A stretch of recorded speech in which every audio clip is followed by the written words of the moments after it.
Hey guys, how's it going? Oh, it's probably about 1 o'clock. I can't sleep. I don't feel very good. I didn't get that 461 done. The guy at work there, and just unboxed this one. This is a 400. Been here a little bit now. I need to get on it. I was going to start porting on it tonight, but I don't feel good. I think instead I'm going to jump over and do up a square chain. But I don't know how much I'll film on that. Show you my square jig and the angles I use. This was sent in without a bag. It was just had a t-shirt sitting over top of it. It's lucky. Now it's been sitting around here a little bit. But it did leak through the box, so I'll probably tape up a piece of cardboard to put over it, because sometimes when you go to ship these things, if they see that, they'll just think it's leaking, and your saw could get stranded somewhere, and that's not good. So it's always wise to bag or double bag your saws when and make sure they're drained of fluids, and do your best to try to keep the box clean. But yeah, this is the 400C first gen. In my opinion, after porting, not stock, they're kind of turd stock. They're just a touch above a 362 stock. I think 362s are turds. In my opinion, after port work on modern saws, horsepower to CC ratio and weight, this is a very hard saw to beat. These things port up absolutely phenomenal.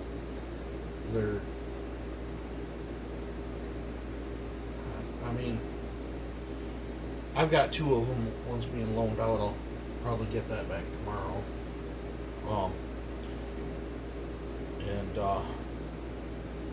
I've got two of them, and I know my personal one that I actually race with, it'll tow a 36 like nothing. Absolutely nothing. And I stumbled upon my torque on that one. I actually built mine for racing.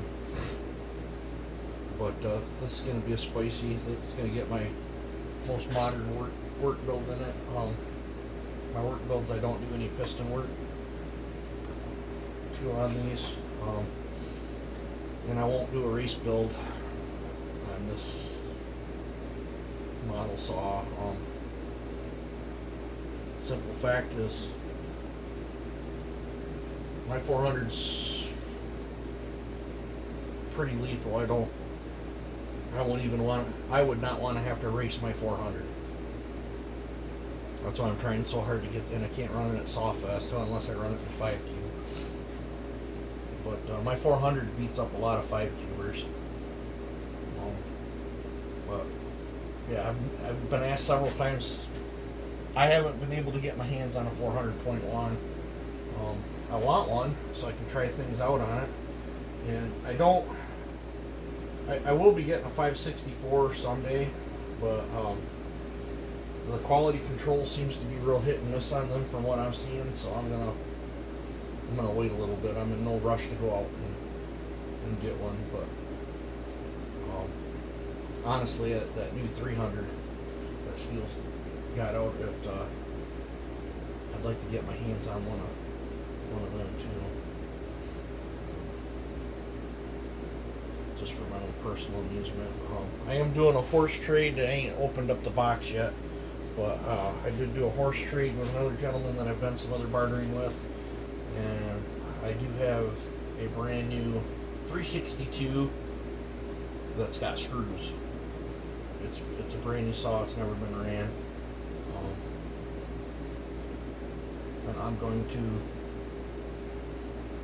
attack that very hard. I've never personally been very happy with my 362 builds, and I don't know. It's been a couple of years since I built one. I think I'm better now at the straddle stuff than I was a couple years ago, so want to try again. And hopefully it all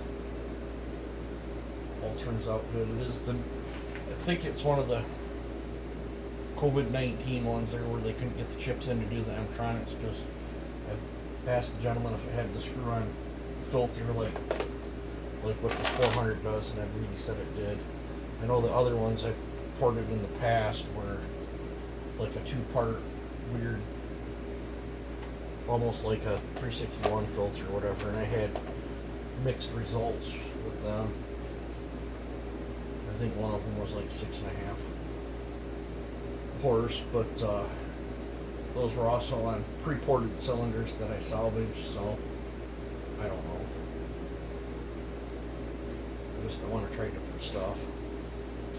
But both my ears are backed up, my throat's sore. I feel absolutely horrible, so you guys will just have to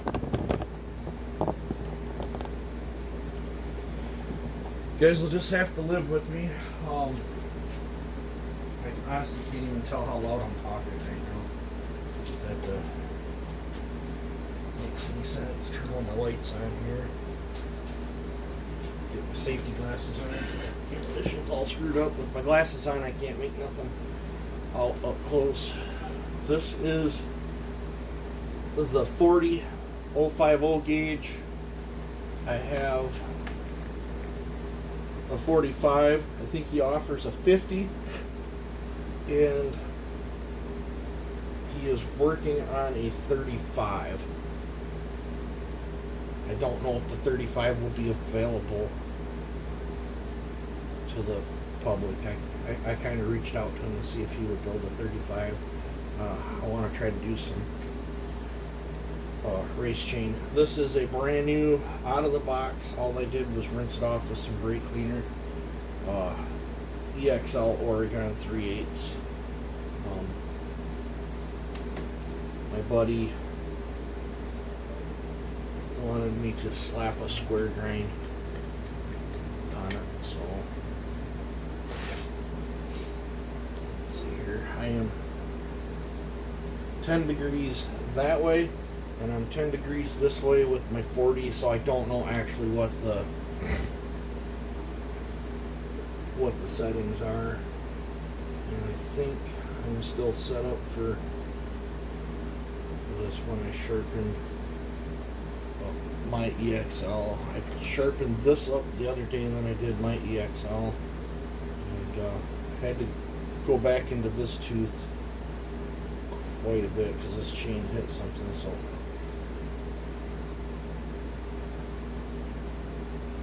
this chain, I don't know, it's just in its testing phases, but I'm hoping not to have to go that deep into the gullets on that. I like to put my thumb in here and wedge this up.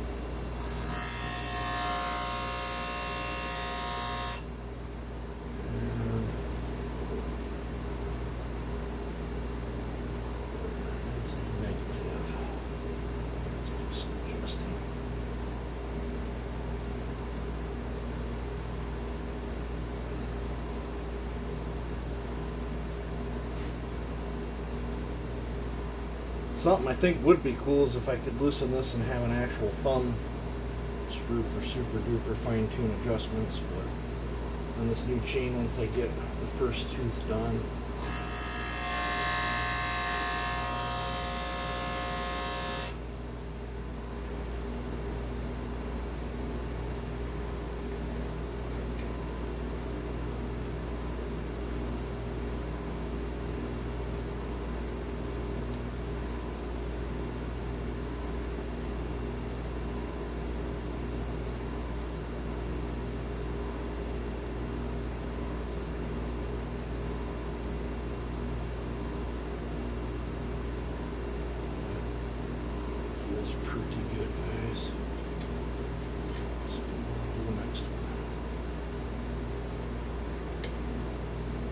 grab a Sharpie and mark that.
I love how these Oregons take to a square.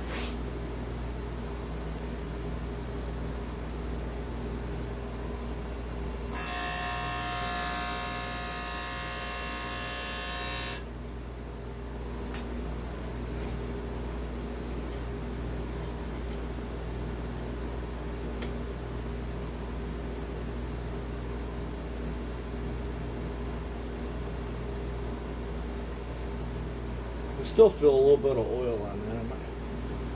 Hopefully it don't plug my wheel up. I typically like a degreased chain.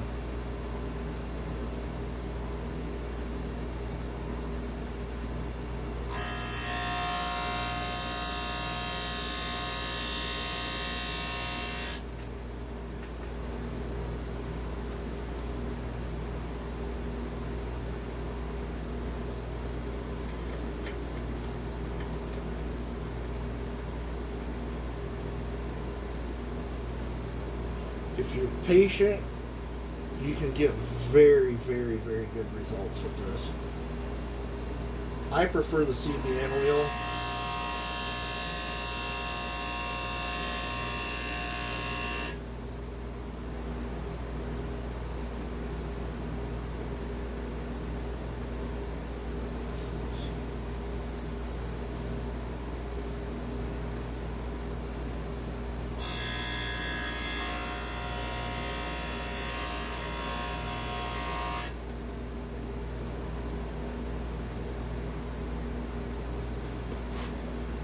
This tooth must be a different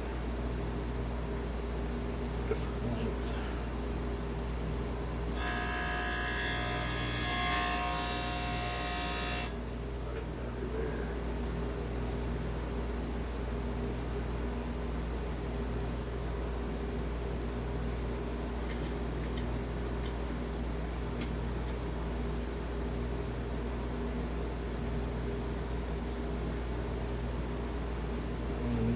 When I do these things.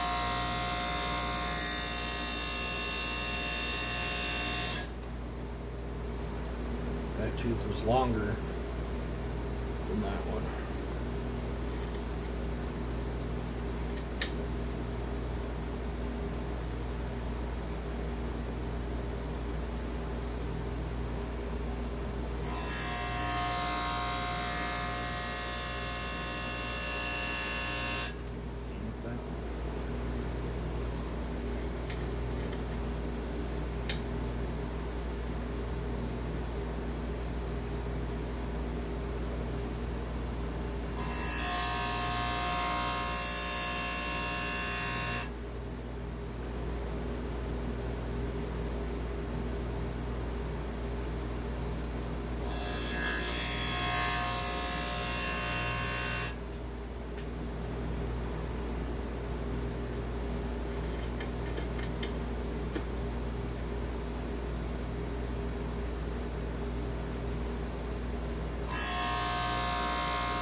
When I'm coming, this wheel has two angles this way, and then you got your two flats. I can see the parting line. I'm trying to line my parting line right up in the corner of the tooth all the way down is how I'm doing that.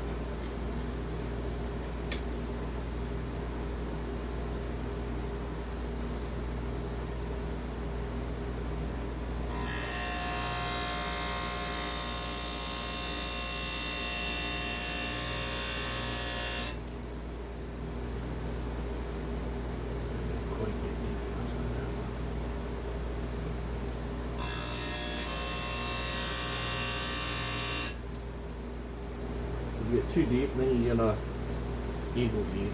A little eagle beak's not necessarily a bad thing.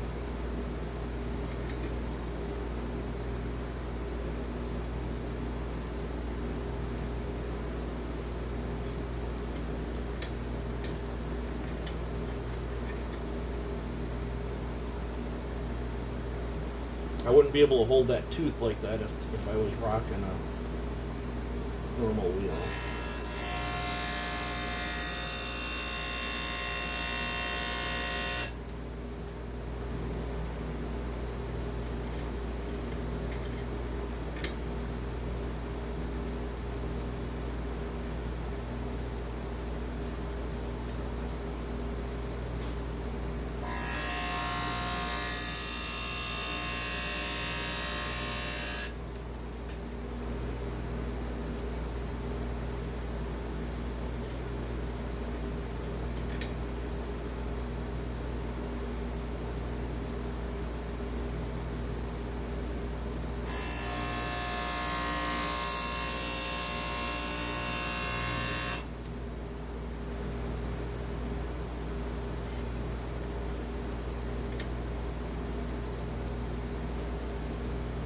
Definitely did not do a good job getting all the oil off this chain.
So I'm in no rush when I do these.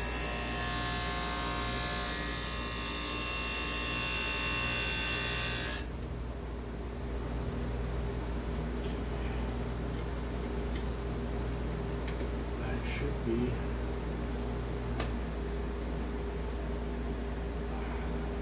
that's this side.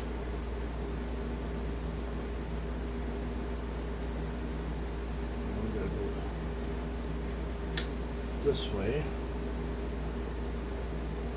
Set this up.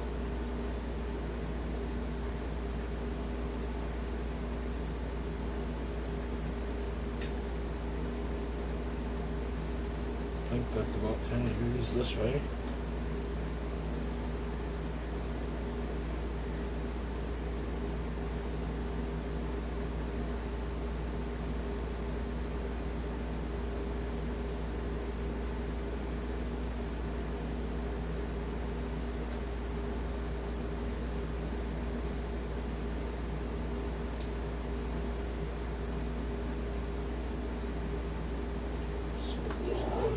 Readjust.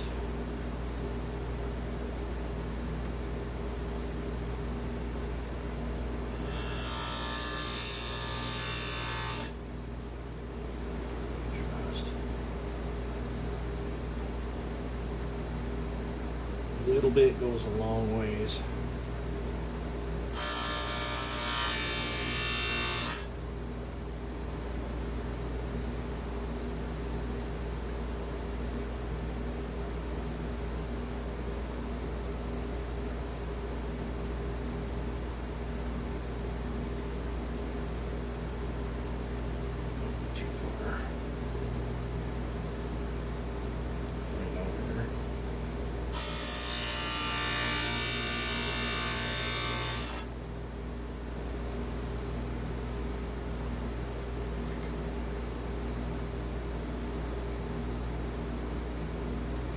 Just a scooch too far.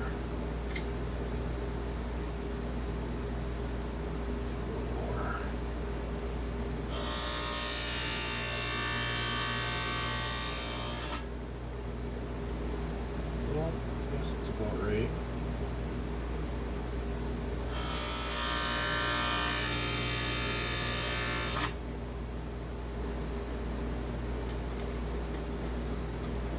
This side I'm better at doing.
Short tooth.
I think this is an excellent choice to get into beginning square grinding.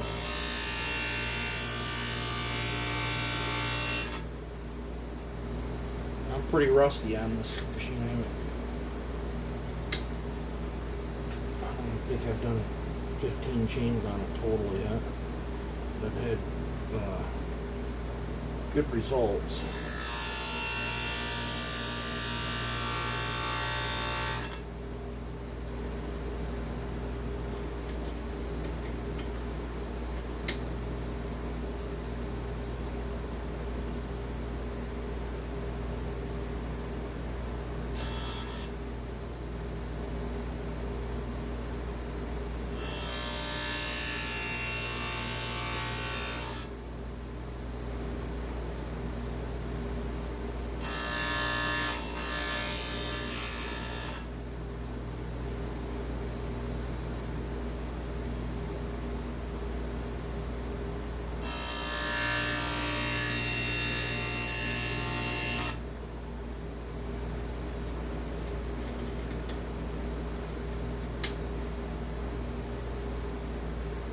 And you guys will just have to play with your settings, you know, find out what works good for you. My grind might not work good for you.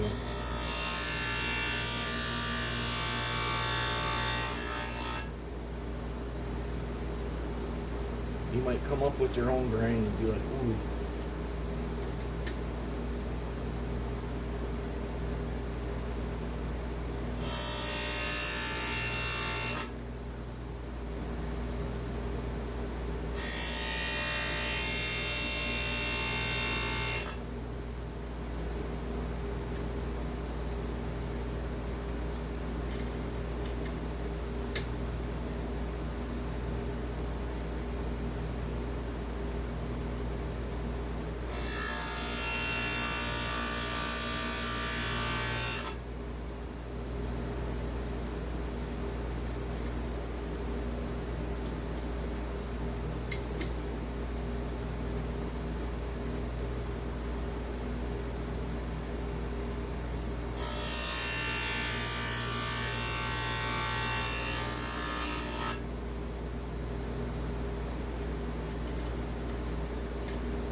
C83 converts pretty good too.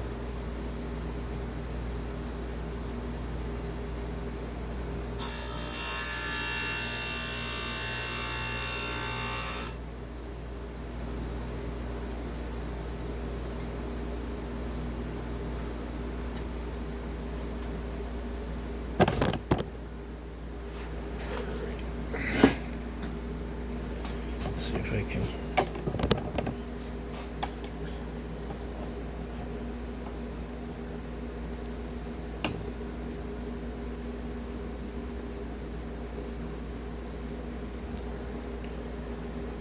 Here's the other side. Here's the one I painted red. I just went in deep enough to convert it to square. Some of them, like here's one, I had to go a little bit deeper to get my corner to line up. That's why you see me. That's what the.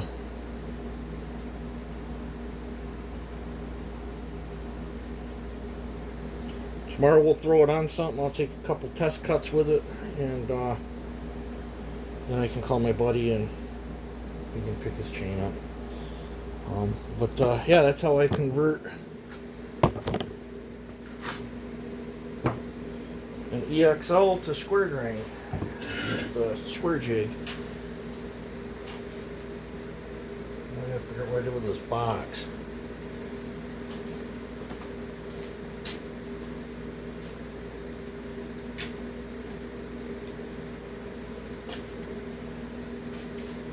I don't know if that's what he gave for it or not, but if that's what he gave for it, it's a pretty good deal. Unless he bought this a long time ago. 72 EXL. I don't know what you'd call it now. But, yeah. We will, throw this on something.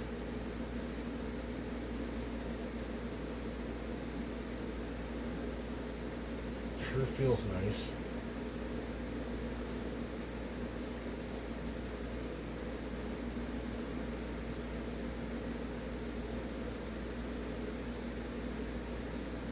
I do the Mitch Zanobi test there. Just touching my finger to it, it wants to dig right in. There's my other buddy would say cat claw sharp. So, alright, you guys take it easy and have a good one.